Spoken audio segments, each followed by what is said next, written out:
Before I begin, I want to ask you to subscribe to my channel and share your thoughts in the comments. This story is personal, and I'd love to hear how you faced moments of heartbreak, betrayal, or the quiet unraveling of trust. It started with a message that made my chest tighten. I was scrolling through my phone, a casual habit, when her best friend's text appeared. He doesn't know, but she's been sneaking out to see someone else. I stared at the words, heart hammering, disbelief clouding my thoughts. Surely it was a joke, a cruel prank, but there was something about the tone, the certainty, that left me unsettled. Her birthday party should have been a celebration. Candles, laughter, music. Instead, I felt a quiet dread. I arrived early, hoping to shake off the strange tension, but from the moment I saw her greeting guests with that radiant smile, I felt a pang of unease. As the evening wore on, I noticed subtle signs. Her phone never left her hand, glancing down every few seconds, whispered conversations that ended abruptly whenever I approached, a faint perfume that wasn't hers brushing past me as she hugged a friend too long. At first, I blamed myself. Am I imagining things? Am I overthinking? Then came the moment that cut deeper than any suspicion could. We were seated at the table, surrounded by friends, laughter and music filling the air. She tilted her head, eyes scanning the crowd, and with that teasing, unmistakable tone, she said, "You're so quiet tonight. Did you forget how to talk, or are you always this boring?"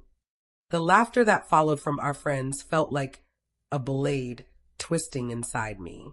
My face warmed, my throat tightened, but I smiled and said nothing. I swallowed the words I wanted to scream. I swallowed the betrayal I was beginning to suspect. After the party, the unease grew. Her excuses became sharper, almost defensive. I was just busy, it's nothing, don't worry about it, or simply ignoring my questions altogether. Missed calls piled up. I started noticing small inconsistencies, receipts for dinners I hadn't been invited to, messages that disappeared when I picked up my phone. Each clue alone might be innocuous, but together they gnawed at me, whispering truths I didn't want to face. Weeks passed, and my anxiety festered.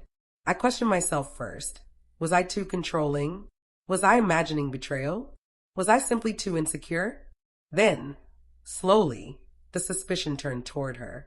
I began noticing patterns, late-night whispers on her phone, a change in how she dressed, the sudden laughter that didn't include me.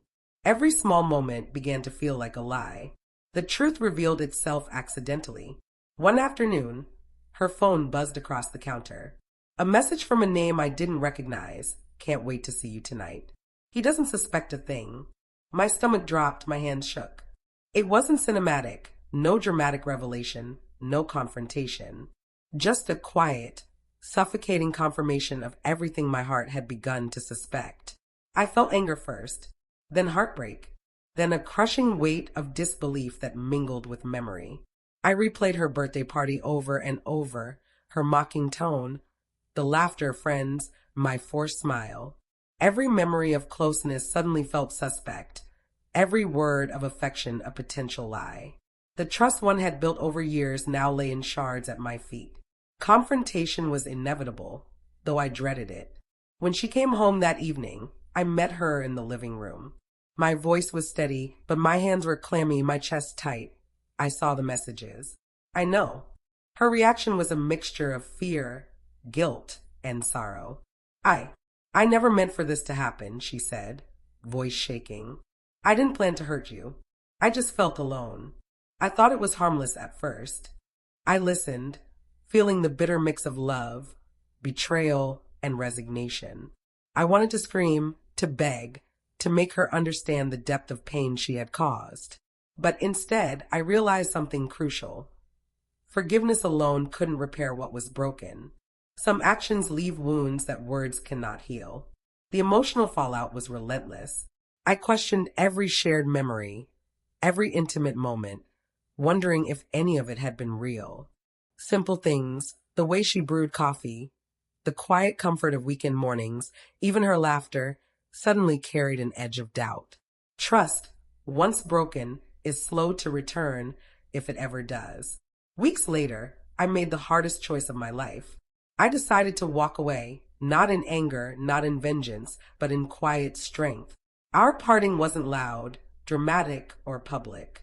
There was no shouting, no blame, only a somber understanding that some relationships cannot survive betrayal, no matter how deep the love once ran. Even now, months later, I feel the sting of her words, the laughter that cut through me at her party.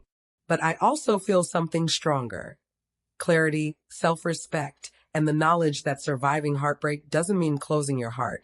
It means learning to protect it, to trust yourself again, and to rebuild a life where betrayal doesn't define your worth.